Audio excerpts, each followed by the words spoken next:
I'm going to go ahead and record. So yeah, we are at 10 o'clock. I'm going to go ahead and get started. Hi, everybody. I am Allie Doran. I am with Miss Allie's Kitchen. I am a food photographer and recipe developer. I'm a self-taught photographer, and I wanted to go ahead and get this training kicked off and tell you guys how excited I am to be here. Nicole and Dan asked me to come on and help you guys a little bit over the next few months to help you with photography, and I'm excited to be here. So I really appreciate all of you guys showing up. I wrote down some of the questions that you guys have asked me already, but feel free during the training, just as we always do, write whatever your questions are in the chat. I'm sorry if you guys can hear some puppy tears in the background. That's why I have my earphones in. I had to put my puppy up. So apologies if you can hear her, but I'm hoping you can't. So I just want to get started today. I have a little PowerPoint slide presentation for you, and I'm going to share my screen in just a little bit. But today we're just going to focus on things that you can do for $20 and under, that are going to help you just kind of kickstart your photography. So I just want to start out, my experience with food photography has been kind of a rocky road. I'm completely self-taught. I started about, let's see, like 2 years ago. Hold on one second. I'm going to mute somebody. Yeah, I think we're good. So I started about 2 years ago, and I started with my mom's about 15-year-old DSLR camera. I had no idea what I was doing. I was still shooting in automatic. I was determined that, I could shoot and get the shots that I wanted to get with automatic, not knowing what I was doing. I was completely wrong. I've done a lot of work. I've done a lot of courses and just a lot of self-taught learning. I've had a lot of help from friends and mentors, and I'm just kind of here to pass along the knowledge. But I know not everybody here is working with a DSLR. So before we get started, can you guys just put in the chat if you're working with an iPhone, DSLR, mirrorless, just kind of what you're working with. DSLR. Cool. Super old one. Yeah, Ellie, I just, so it's a Canon, so you're a DSLR. Okay. iPhone, great. I have some tips today that are, a couple are DSLR focused, but a lot of it is stuff that both you can take away if you're using an iPhone or a DSLR. Yep, mine was super old too. I fully believe that to get started, you do not need the highest end equipment that, money can buy.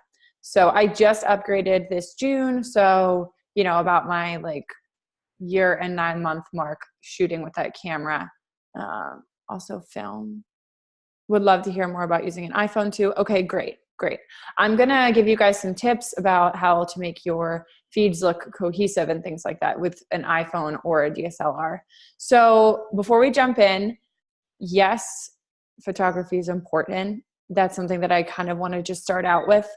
Unfortunately, and kind of fortunately for those of us who are focusing on it, people, they kind of eat or they consume with their eyes first. So that's why it's important to go ahead and make sure that our feeds and our imagery looks really good so that people can be really excited about the content that we're creating.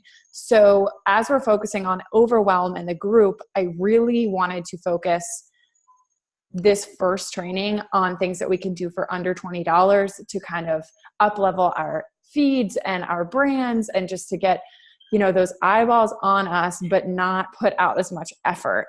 So I'm going to share my screen.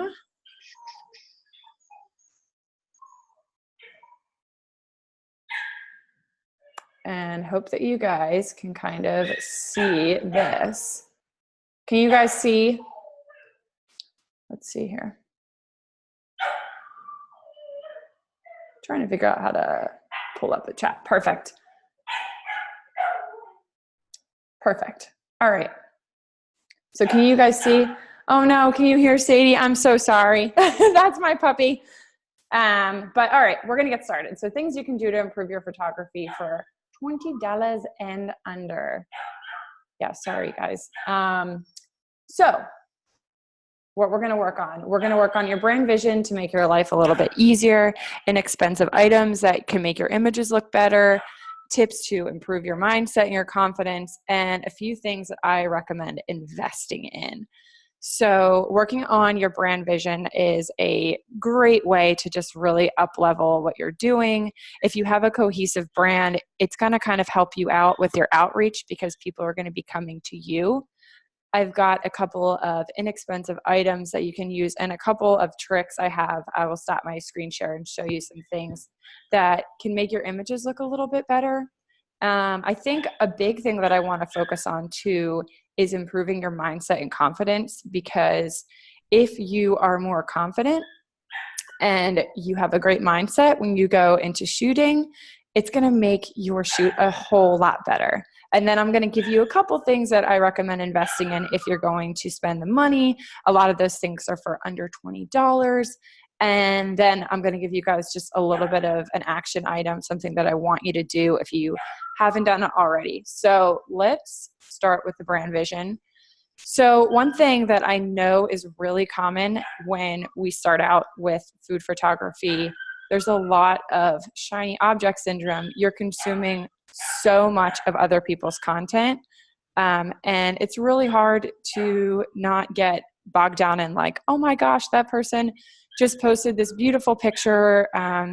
For me, I might say, oh my gosh, this person posted this beautiful picture with a dark background and all of this really moody feel. As you guys can see from some of my photography that I posted earlier, my stuff is really light and bright and kind of rusticy. And so that might kind of make me feel like I need to do something different than what I'm already doing. So what I want us to focus on first is just keeping our work really consistent. When you're starting out to create your brand vision, let's keep it, simple with the same kind of colors and the same sort of tools. You can use the same plates. You can even use the same background multiple times. I've been seeing a lot of comments in the group that people are looking for different backgrounds. And yes, it is super fun to kind of change up your background and kind of work with contrasting colors. That's amazing. But when you guys are starting out and to reduce this overwhelm, what I want to do is you guys pick 1 to 2 backgrounds and let's just work on with those for the next couple months. If you can see here in some of these photos, I really am just using like grays and whites, and almost all of the photos on my feed use those, gray and white backdrops and backgrounds. It really helps to kind of create a cohesive look on my website, on my Instagram, on Facebook. I'm really sorry about this crying. There's not many other rooms in my house right now. I just moved that I can work in, and she's right next to me. But anyway, so we're going to focus on playing around with small things like ingredients, or maybe a different colored linen. Maybe you want to work with different colored flatware, but I don't want you guys to feel like you need every single backdrop from Erickson Woodworks, that you don't need every different kind of, background tool, things like that. So we're going to work on keeping things consistent. And then another way you can keep consistent too is the shots that you're taking. I know there was a question about Kelly. I actually have something I'll show you guys in a minute that I probably was about $10. I don't even know it was free for me because I had materials laying around. But one thing I also want to keep consistent just while we're learning is working with similar angles and how close you are on shots. One of the questions, I think Abby, I'm not sure if she is on right now. Let's see. Abby, are you here? Not right now, but anyway, Abby asked a great question in the group, and she was wondering how we focus on taking less photos with each of our photo shoots. She said she felt like every time she turned on her camera, she was working on one shoot for forever, and it took her a really long time to get that shot that she was looking for. So what I want you to do is I want you to go and look through your feed And I'm going to come back to this at the end. So don't feel like I'm not going to review what I want you guys to work on for your actionable items. But what I want you to do is you're going to look at your feed right now and see if you notice any similarities in the images, whether it's on your website or your Facebook page, your Instagram, even your Pinterest on the, board that you use to pin your content, no matter what your content is, and see if you notice any similarities. And then you're going to just try to focus on what you're already working on. So what I mean by that is if you were to pull up my Instagram, you would see that most of my shots are actually farther away, and then I have a good bit of my background showing through. There are a lot of people that I know that do really close up shots for almost all of their images. So a good way to kind of eliminate that overwhelm is to think about what you're shooting for. So if you know that I like shots that are farther away with a lot of background. So I'll start there and I'll play until I get a really nice image. I do tons of, yeah. Is it okay if you change it up a bit seasonally? Yes, absolutely. And this is, Kristen asked if it was okay to change up things seasonally, and absolutely. And you can always change up things, but what I'm trying to get you guys to do is just focus on things to make your life a little bit easier. So if you were shooting a lot of photos, overhead or at a 90-degree angle from your light source or something like that, you want to try and keep your shots similar just until you really feel like you nail down what you're really good at, and then so your feed looks really cohesive. So when you start shooting, that's what I want you guys to focus on first. What shots do you actually want to get? What do you need for either a post that you're doing or social media? And start with that first. And when you get that shot, it's okay to walk away and, feel like you're finished for the day if you feel like you're someone that will just shoot for hours if you would let yourself. And to kind of tie in on that, this will be part of our homework too. You guys, does anybody have a board already on Pinterest where you save photos from either like yourself or other people that just kind of emulate like composition that you really like or food that you really like? Yes. Oh, good. Oh, man, you guys are, whoa. Hold on one second. Mute somebody. Okay, we're good. Yeah, okay, good. So you guys are kind of, you're ahead of me. If you don't already have this, what I want you to do today is go to your Pinterest. It can be a secret board if you want, and you are going to create a board and start pinning weekly some photography inspiration that you really, really like. This is going to help you emulate different kind of compositions that you really like. So see what you're noticing. Do you like certain colors? Do you like certain backgrounds? So I used to think that like my brand colors were like blue and yellow. And, when I did this exercise for myself, a different course that I did, it was a little bit different. So you're starting one today. Good job, Sarah. I noticed that like my favorite color was like burnt orange, which you would never know. But if you look at most of my photos now, even if I put in like a little piece of copper or something like that, I try and keep that burnt orange color coming through.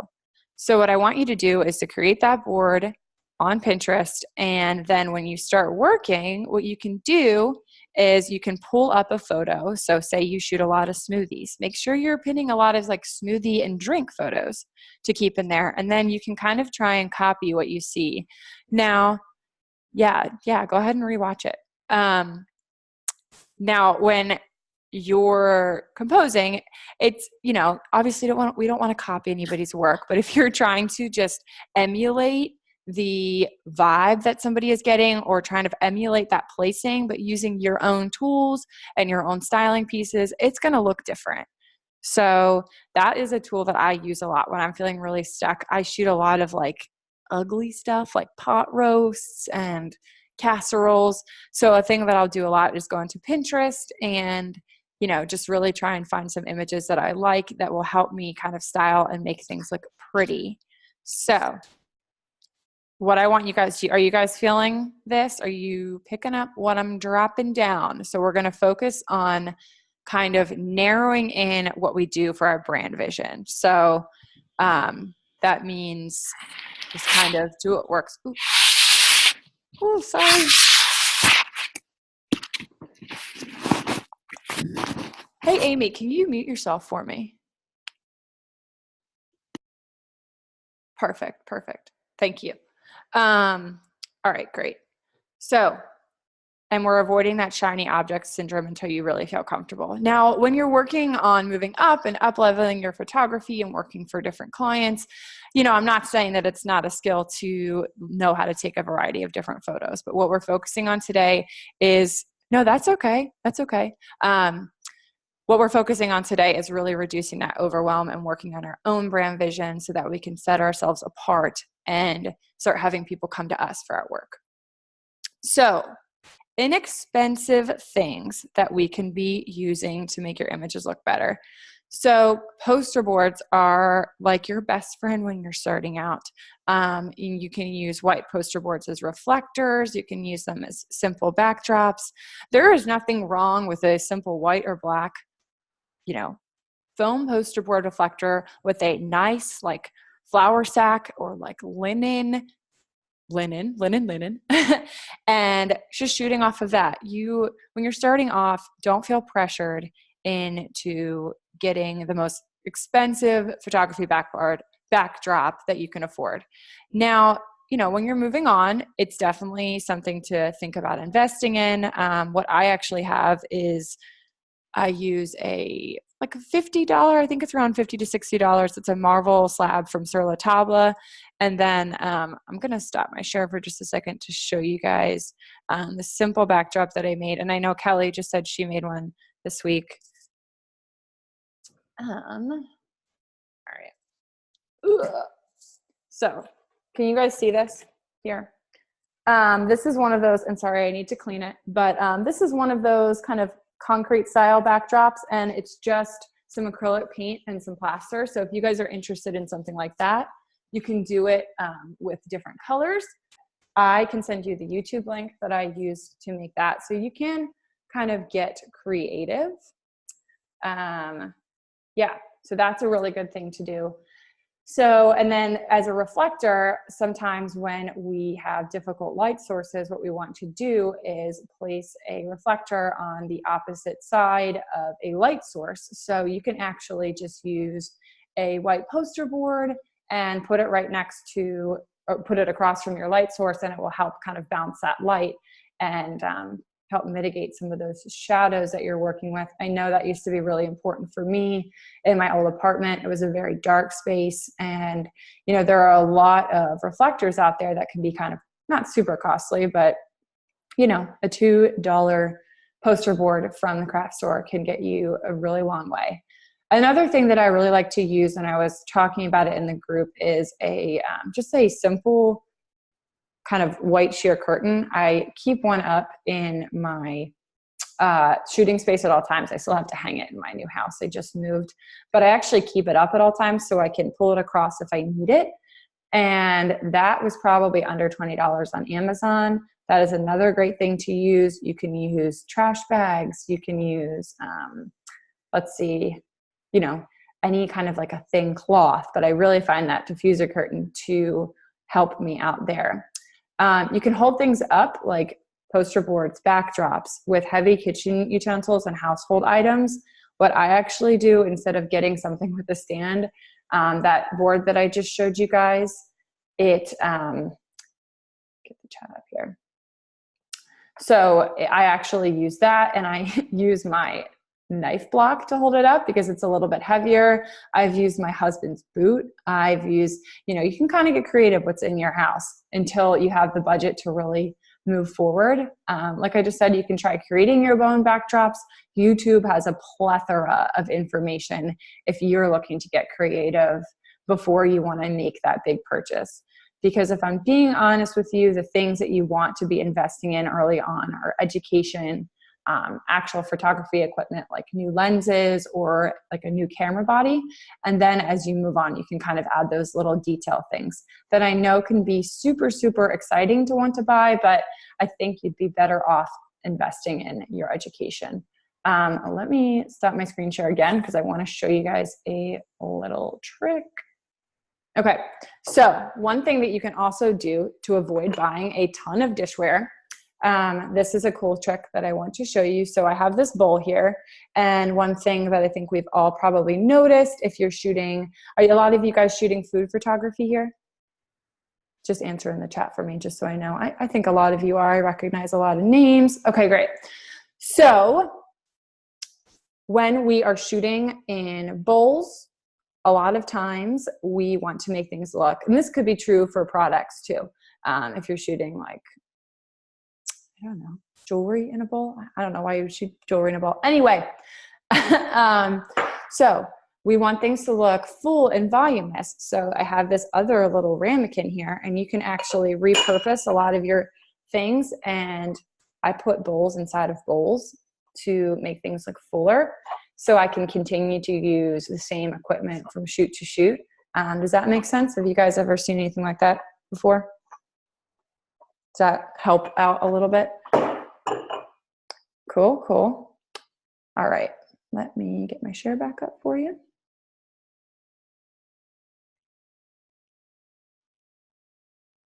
Let me check on the chat. I'm sure you guys are good. Yeah, to add depth and height, exactly. So that's a good tip though, so you don't have to go ahead and buy just like a ton of equipment. But using smaller plates and cups, which tend to be less expensive, is actually a little bit better, so everything looks full.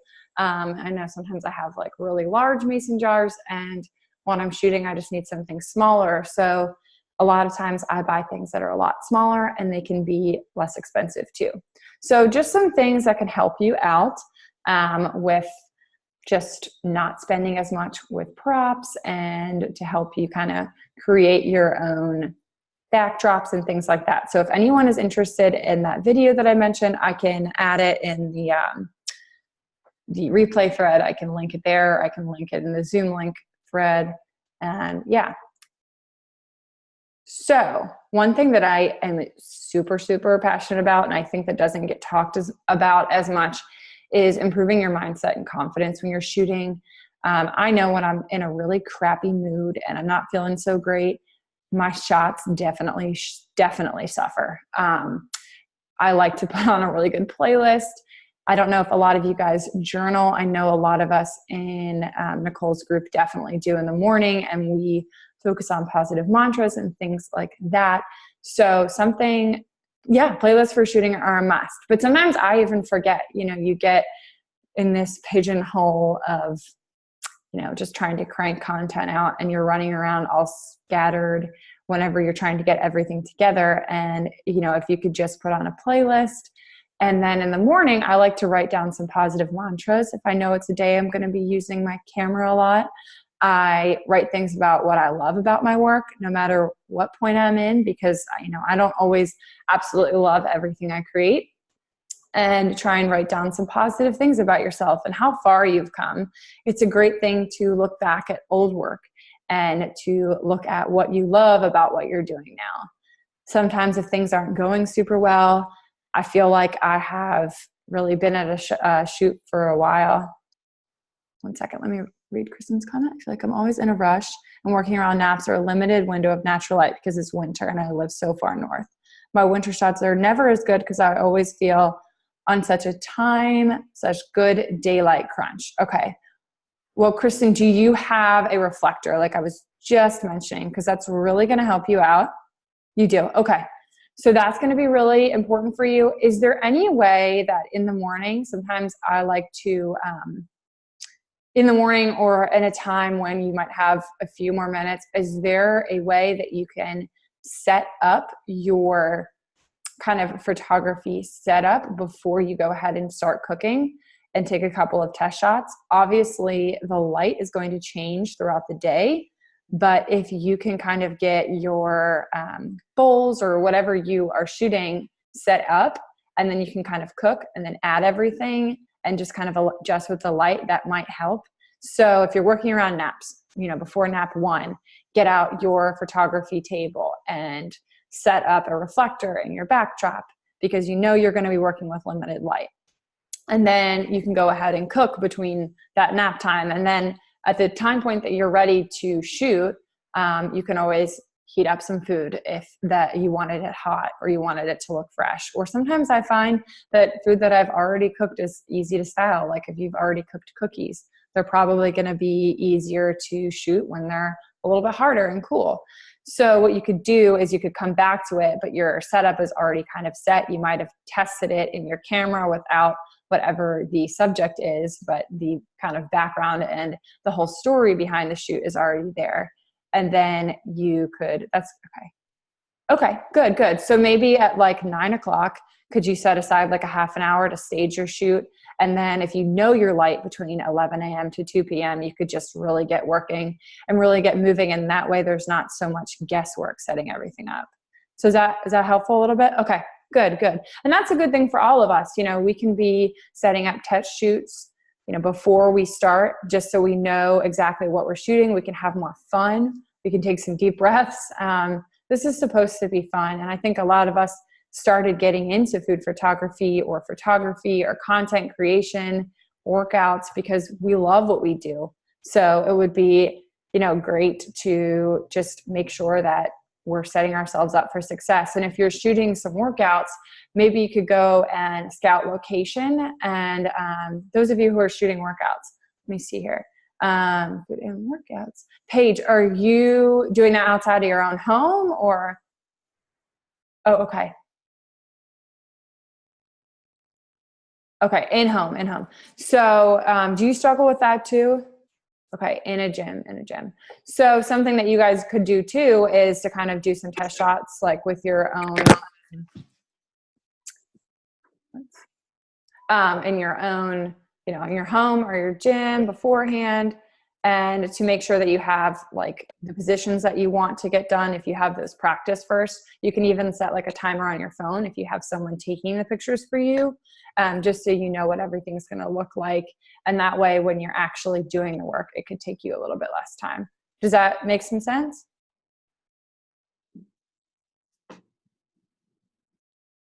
Okay. I'll just move on. So mindset and confidence. I want you guys to put on a playlist, or if you're not a music person, you know, turn everything off, make it a quiet and good environment for you to do some work. You can write down some positive mantras. I would recommend the night or the morning before you know you have a big day. So you can, oh, okay. I gotcha. You're on your phone. No problem. So you can, you know, have some items in your brain to help you power through those tough shoots, because I know how that can be. Take some deep breaths and remember why you started and have fun. I mean, having fun is what it's all about. So before we get into just kind of a question and answer portion, I know there are a couple of questions that I took down from the group that I still want to answer, but we're going to review our homework and some things that I do recommend investing in. So the one thing I'm going to talk about today that is over $20 is contracts. That's something that I see come up in the group all the time. And you guys, it is the number one most important thing to have with really any kind of work, but especially photography. It is one of the first things that I invested in, and I didn't really realize how important that was until about June of this year. I started having a lot of issues with, you know, clients submitting products to be photographed like 2 days before the photos were due. A lot of issues with people not crediting me for work that in my contract it outlined that I needed to be credited for. People asking for reshoots, things like that. So it might not happen to you right away when you start doing photography work, but it's going to happen to you. And the most important thing that you can have is a contract. So do you guys all have a contract? If you're able, can you post in the chat? I just want to know, and I can certainly help you get started and get pointed in the right direction if you don't.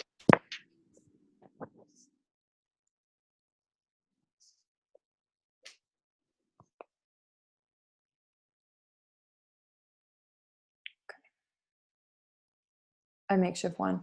So I know Nicole posted this week about, I haven't done this. It's okay if you haven't done much of this work, but even if you only get one, you know, photo shoot, and even if it's not paid work, to be honest with you, but important things that you want to look for. And I highly, highly, highly recommend the Businesses Danielle list, her contracts. That is what I have. what did I buy? I think I bought a set like 2 years ago, and it is, I'm not sure if she still carries the package that I have, but anyway, I have one, and it covers things that you want to look for are, you know, the term, like how long is your contract going? You would be the contractor submitting the photos. It would, you know, state that you have rights to be doing this kind of work. It would state all of the payment schedule, what you are to be paid. And then there should be like a section where you list the deliverables or the items that you will be submitting. So like how many photos, you know, if they're asking for photos for like a specific product, you know, what the product is, et cetera, et cetera. A big thing is who owns the work, because one thing that I'm going to tell you guys is, you know, we get into this a little bit in the group is, do you have the rights to the photos, or does the person that you're creating the photos for have the rights? And we can do a contracts training, maybe even, I'm sure Nicole has done some with Danielle as well. But, you know, it's important to know who has the rights to the photos. If you have the rights to the photos, that means you're taking the picture, but the person that you're submitting them to needs to mention you when they are, you know, using, thank you, Glennis. So the person that you are taking the photos for needs to mention that you are the creator of the image. You have all rights to use the images however you would like to. If you did not give them rights to images for things like print or advertising or in like tangible media, they might need to pay you more for that. So that's really important to have ironed out. Like I said, it's important to have ironed out when they're sending you product. If they have certain, you know, I've done an entire photo shoot. I had 4 recipes due to a client, and the day before it was due, they said they wanted another kind of margarita and they needed to add it on, but they wanted me to like cut out what I had already done. So, you know, they need to submit ideas to you by a certain date. So there are a lot of things that you want to make sure you have nailed down. So contracts, number one thing. If you want to go ahead and maybe hire a lawyer to help you, that's fine. I highly, highly, highly recommend Business Ease. I think the package I bought was $90, and I think I got like 4 contracts in it and a privacy policy. One thing that, and I'm not an affiliate of Danielle Liss, actually, I just like really, but I know Nicole is, so, you know, go through her link if you want to purchase. But one thing that she does is she will send out updates. So you purchase once and she'll send out updates when she goes ahead and updates the templates. When things start coming up for her or clients of hers, she will update and then resend. So that is really, really awesome. And it's just something I feel really passionate about, because I don't want to see you guys get taken advantage of. And I want to see you being given credit for work that is yours. And I want you to be protected. So I'm really, really believe in that. The second thing, if you guys are shooting with a DSLR, are you shooting in manual or automatic? If you just could put in the chat.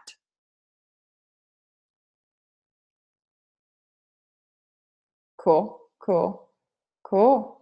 Man, you guys are good. Okay, that's fine. So what I really want you to be doing is shooting in manual. And because if you are not, you will not be able to have as much manipulation with your photos. If you are shooting in automatic or only partially manual. The book that taught me how to shoot in manual was Erin. She's actually in our group. I read this book about 2 years ago. It's an ebook. You can read it in about 30 minutes. It is, I think it is still $15. I have the link here. I can here. See if I can pull it up. This is what it looks like. She might have added to it. But anyway, it is a quick read. And it's absolutely wonderful. She gives you some tips and tricks in there. I will link that in the group, don't you worry.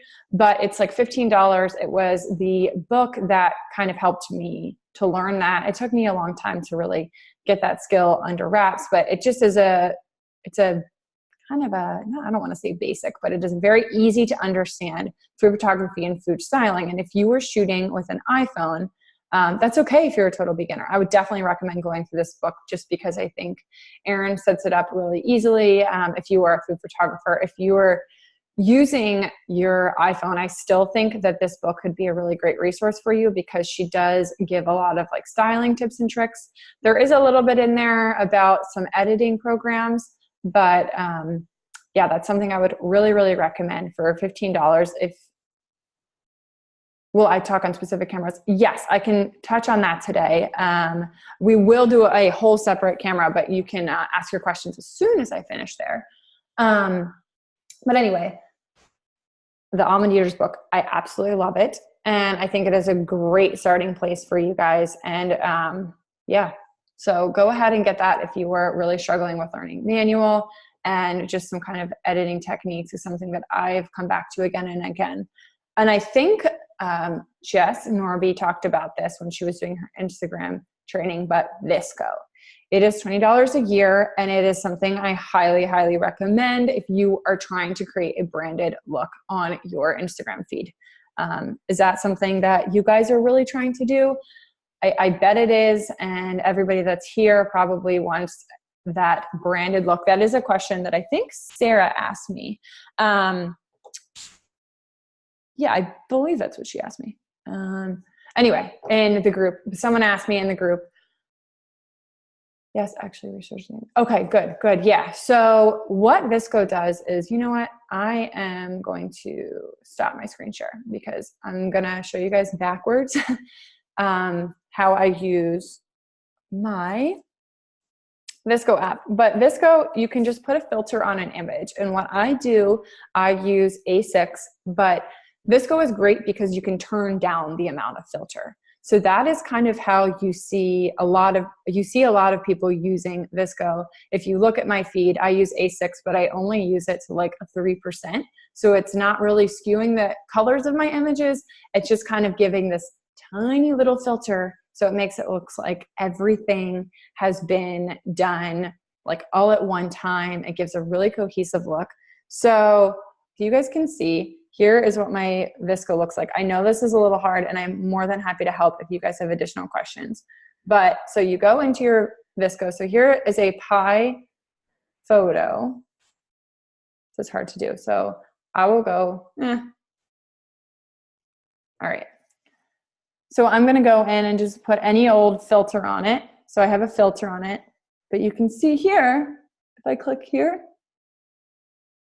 you can adjust the amount of filter that is on the image with this little guy. So that's why it's so popular, because you can control how much of a filter you put on an image, but your image still has a filter. So you can, not make it look like your images are super heavily edited, but it's a good way, especially if you are actually using iPhone photography, for you to make your brand look a little bit more put together. So, and then those are the things that I kind of want you guys to float around in your brain instead of focusing on like crazy equipment and backgrounds and things like that. Those are the things that I'm going to recommend you think about purchasing. So VSCO, some contracts, and a low dollar ebook that can really help you learn a lot more, because I think it is really important for you guys to keep learning about this. So your homework for today, mill around about those things. If you have questions about contracts and things like that, we can chat about it in the group. Glenn has posted the link to the post. But if you guys need more help with that kind of stuff, I know Nicole has the link to the Business Use contracts. And your homework is to go create that Pinterest board. If you already have one, I want you to be pinning to it like once a week, maybe until just the next couple of weeks, until you start getting more confident about photos that you feel are your style and that align with your brand. So, and then if you want, you can post a link to your board in the group on that thread that I created, or even the replay, wherever you want. Just tag me and I'll look at it with you if you would like me to. I'm more than happy to do that.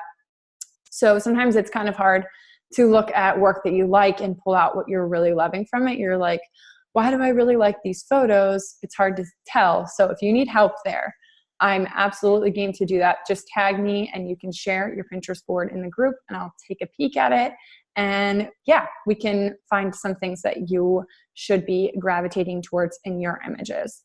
So now we're about like 10:40. I just want to open up some questions on this.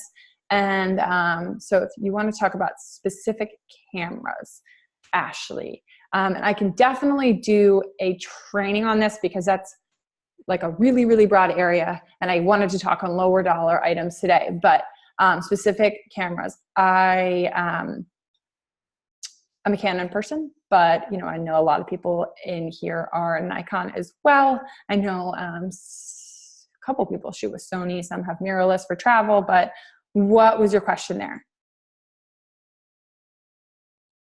I am looking just at buying a camera right now, but I want to make sure that I get one that's going to have, I mean, they have good quality, but I want it to have good enough quality for like the overhead shots, but also I do a lot of travel blogging, so not too heavy.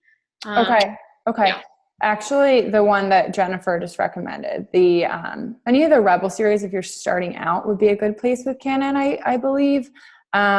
See, a wide angle lens that I would recommend, Jennifer. Let me do some research for you. I personally don't have a wide angle. I still actually just have the Nifty 50. I am upgrading to a macro lens, hopefully for Christmas, Jennifer. So I am currently doing more research there for myself, but I will keep you guys updated. But yeah, those, the Rebel lines are really, really great.